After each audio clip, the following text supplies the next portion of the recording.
Émilie Godest, 30 ans, est une survivante.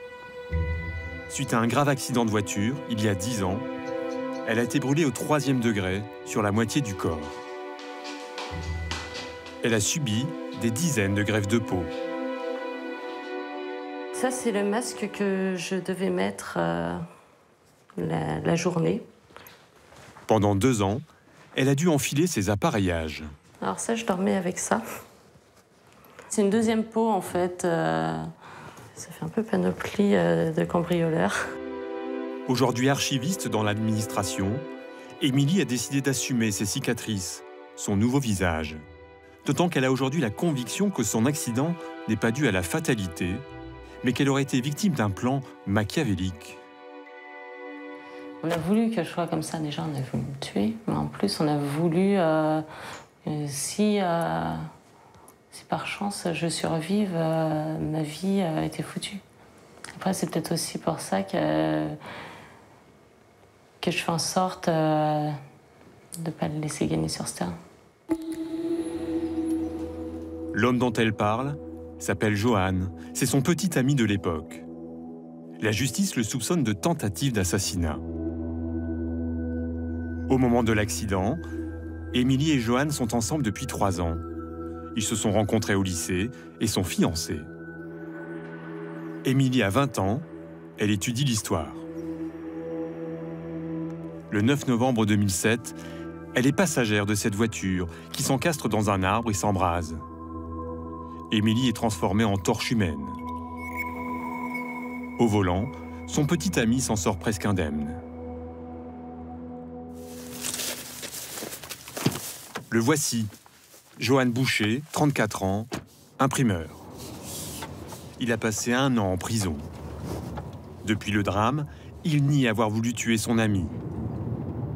Il accepte de retourner sur les lieux de l'accident, une petite route de la région parisienne, en rase campagne, à 1 km de son domicile. Regardez, il y a des biches là. Là encore. Regardez là-bas, dans le bois. C'est super rare de les voir apparemment. Parce que bien souvent, c'est la nuit qu'ils se déplacent. C'est une chance incroyable. Pour Johan, la présence de ces biches ce jour-là est importante, car elle serait à l'origine, selon lui, de son accident. Il aurait percuté un arbre après avoir voulu éviter un animal. Là où il y a la barrière, entre les 2 arbres à peu près, vous allez avoir un animal qui va traverser à peu près juste derrière cet arbre-là, là, ici. Là, à ce moment-là, je vais donner un coup de volant. Le choc se produit à 40 km/h, de l'autre côté de la route. Il est 23h30, une nuit sans lune. J'ai pris un arbre qui est, malheureusement, on ne sait plus où il est puisqu'il a été coupé, mais il était par là. Voilà. Là, je suis sonné, j'entends encore le klaxon, beaucoup de fumée dans l'habitacle. Quand je me retourne vers mon amie, elle a déjà des flammes sur elle. Je commence à lui porter secours, mais elle va sortir quasiment tout de suite. Johan sort à son tour. Il se saisit d'un extincteur qu'il avait dans sa voiture et dit s'être précipité vers Émilie pour lui venir en aide. Là, elle est à peu près... Alors, les lieux ont beaucoup changé, mais elle est à peu près par là. Elle est encore en feu. J'arrive avec l'extincteur, j'appuie dessus, j'entends comme un pchit, mais il n'y a rien, donc je lâche. Tout de suite, j'enlève ma sacoche, je la jette, j'enlève ma veste, je la pousse et je plaque mon manteau sur son dos, tout simplement. Voilà, et après, puis sur la tête. À cet instant, un automobiliste qui rentre d'une soirée aperçoit des flammes, s'arrête et alerte les pompiers. Voici son appel, avec en fond sonore les hurlements de Johan Boucher. C'est bon, ça y est, je suis en train d'appeler, ne vous inquiétez pas. Appelez du Valois, bonsoir. Oui, bonsoir, je suis sur la route de Châtenay. Il y a une voiture qui a pris feu près d'un arbre, mais les gens ont réussi à sortir. Oui. Mais apparemment, il y a une des 2 personnes qui est blessée. Qui est blessée? Qu'est-ce qu'elle a? Bah, apparemment, elle avait pris feu un petit peu, parce que son mari a essayé de l'éteindre. Elle est couchée, là, mais... La dame, elle est brûlée, donc? Ouais. Est-ce que la personne est consciente? Oui, elle est consciente. C'est une voiture toute seule qui a eu un accident, hein? Ouais, c'est ça. Ils ont dû se taper un arbre ou je sais pas quoi, et puis la voiture est en feu, là. D'accord, je vous envoie les collègues. Ok, à tout de suite. À tout de suite. 10 ans après les faits, ce témoin, Joachim, qui a souhaité rester anonyme, n'a pas oublié la scène. Alors qu'il se concentre sur Émilie à peine consciente, il relève la nervosité de son petit ami, qui n'a que des blessures bénignes. Il répétait sans cesse toujours la même chose. Et je lui disais, calmez-vous, j'ai appelé les pompiers, j'ai appelé la gendarmerie, calmez-vous, respirez comme un Qu'est-ce qu'il répète alors? Je m'étouffe, j'arrive pas à respirer, je m'étouffe. On a l'impression qu'il avait bugué sur ça, et en fait, il ne répétait toujours que la même chose. Mais comme je lui explique à un moment, je lui dis, mais la jeune fille, elle a l'air d'être vraiment mal en point, donc j'essaie de me concentrer surtout sur votre amie. Et lui, en fait, me parlait à moi et non pas à elle. Et c'est vrai que quand on y réfléchit par la suite, on se dit, c'est pas à moi qu'il aurait dû parler, c'est elle. Johan est-il sous le choc ou cache-t-il quelque chose? Alors que la voiture finit de se consumer, Émilie est emmenée aux urgences de Percy, un hôpital militaire spécialisé dans le traitement des grands brûlés. Pendant plusieurs semaines, son pronostic vital est engagé. Émilie n'est entendue par les gendarmes qu'au bout de 3 mois sur son lit d'hôpital. Elle répète d'abord ce que Johan lui aurait raconté à plusieurs reprises, un accident dû au passage d'un animal. Mais au fil des mois, elle doute. Elle ne se souvient pas avoir vu d'animal traverser. Elle se remémore aussi la trajectoire de la voiture, un virage sans coup de frein, en direction de l'arbre. Émilie affirme surtout qu'un autre souvenir lui serait revenu, l'attitude de son petit ami juste après le choc. Je l'ai appelé à l'aide pour qu'il vienne me secourir. Je ne le voyais pas, mais je savais qu'il était en train de me regarder brûler. À un moment, je me suis dit, bon, c'est fini, je vais mourir là. Et le feu s'est éteint. Donc là, sur le coup, ça a été... je suis encore en vie. Et là, j'ai senti d'un coup une masse arriver sur moi. Donc c'était le conducteur. Il m'a entouré la tête dans son blouson. Il a serré en mettant le blouson devant mon visage et en appuyant dessus. Et là, je me suis dit, mais c'est bon, il m'achève. Pourquoi Johan aurait-il voulu tuer Émilie? Dans cet album, dont elle a enlevé toutes les photos de son ancien compagnon, les souvenirs de son dernier voyage avec lui. C'était sur la Côte d'Azur, près d'Antibes, 2 mois avant l'accident. Chez sa grand-tante, Claudine. Elle a reçu le couple pendant 15 jours. Elle n'était pas vraiment tombée sous le charme du fiancé d'Émilie. J'avais surtout le sentiment qu'Émilie s'était laissée piéger dans cette histoire de fiançailles, qu'elle ne voulait pas profondément, mais qu'elle n'a pas osé dire non, en fait. Lui, il avait un côté un peu dirigiste, quand même. Quelqu'un qui essayait de lui mettre le grappin dessus. Et si elle se mariait avec lui, je pense qu'elle n'aurait pas eu voix au chapitre dans beaucoup de choses. Les décisions auraient été prises par lui, de toute façon. Il avait vraiment une emprise sur elle. Entendue à nouveau par les gendarmes, 7 mois après l'accident, Émilie explique qu'elle voulait quitter Johan depuis longtemps. Celui-ci lui aurait fait du chantage au suicide et l'aurait frappé. Même s'ils contestent tout et jurent qu'ils étaient encore amoureux, une information judiciaire pour tentative d'assassinat est ouverte. Les enquêteurs étudient le téléphone portable de Johan et s'aperçoivent que la veille du drame, il a activé une borne près de cette gare, où Émilie était justement sur ce quai, en train d'embrasser un garçon. Johan Boucher a-t-il surpris la scène? Il le nie. Mais selon l'avocat d'Émilie, sa présence sur les lieux ne serait pas une coïncidence.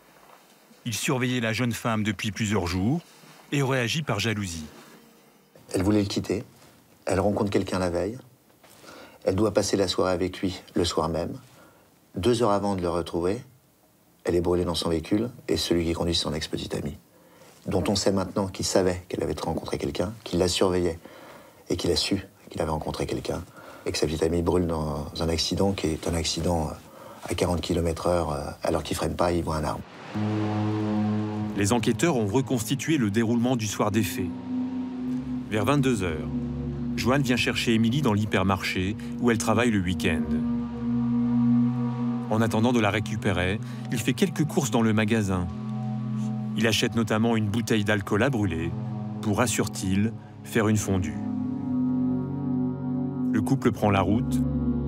Émilie demande à Joanne de la déposer à une soirée, à laquelle lui n'est pas invité.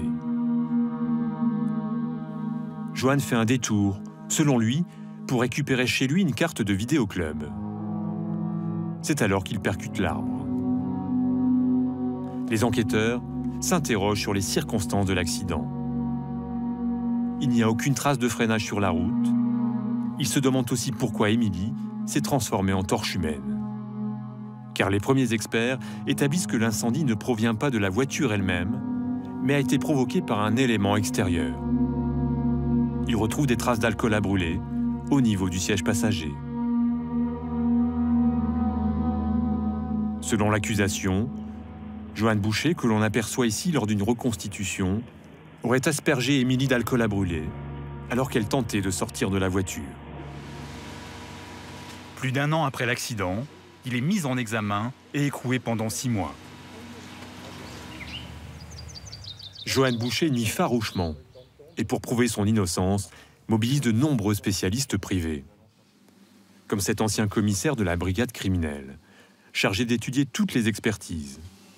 Ex-cascadeur, il assure que Joanne Boucher ne peut avoir prémédité une opération aussi complexe et périlleuse. On ne peut pas imaginer que ce soit le produit d'une trajectoire voulue et maîtrisée. Parce qu'on ne va pas s'embrasser un arbre en plein milieu de la voiture, quoi. Ben parce qu'il y a un tel danger. On dit qu'il veut tuer sa passagère. Ah ben, je crois qu'il court autant de risques que sa passagère. Mais lui n'est pas suicidaire. Alors je pense qu'il aurait pu choisir un autre moyen s'il avait voulu tuer sa compagne que de ce type d'accident. L'ancien cascadeur explique l'absence de traces de freinage par l'activation du système ABS du véhicule, qui aurait empêché le blocage des roues. Voilà, nous sortons de Châtenay. Même ses parents se mobilisent, comme sur cette vidéo qu'ils filment eux-mêmes, pour démontrer que l'on ne voyait rien cette nuit-là. Nous sommes à 40 km/h. Les flèches bleues n'existaient pas. Et là, l'accident a eu lieu au premier poteau. Première expérience. Un chimiste mandaté par Joanne Boucher démontre vidéo à l'appui que l'alcool à brûler peut s'enflammer au contact d'une simple étincelle. L'inflammation est immédiate. Selon l'avocat de Joanne Boucher, Maître Claude Lorente, la bouteille d'alcool à brûler, posée sur le siège arrière de la voiture, aurait pu provoquer seule l'incendie. Cette bouteille qui est à l'arrière, avec le sac ou sans le sac, on n'en sait rien, ça part sur la planche avant, elle s'ouvre, il y a une giclée qui malheureusement part sur la passagère, elle porte un vêtement synthétique, ça crée de l'électricité statique qui se décharge au moment où elle met la main sur la poignée métallique. L'avocat évoque d'autres éléments déclencheurs possibles de l'incendie. Il y a plein de fils qui peuvent être en court-circuit. Vous aviez notamment le klaxon qui sonnait à tout va. Échauffement de fil, alcool qui tombe dessus, vapeur, inflammation, début d'inflammation.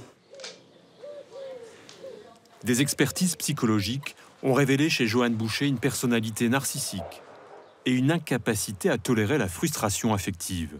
Mais lui conteste ces expertises et se dit victime d'une erreur judiciaire. Je ne vais pas me laisser faire, c'est sûr. Je vais me battre, puisqu'il y a eu beaucoup, dans mon dossier, beaucoup de problèmes. Il y a beaucoup d'éléments qui me permettront d'aller jusqu'en cour européenne, voilà, en tout cas. Voilà. Émilie, elle, attend de savoir ce qui s'est vraiment passé ce soir-là. Aujourd'hui, elle veut profiter du temps présent. Les médecins m'ont donné une seconde vie, donc je ne vais pas m'enfermer et je préfère vivre ma vie à fond et puis bah, tant pis pour les cicatrices et pour le reste, je veux vivre, quoi, tout simplement. Le procès se tiendra dans les prochains mois devant la cour d'assises du Val d'Oise. Son ex-fiancé, accusé de tentative d'assassinat, risque la perpétuité.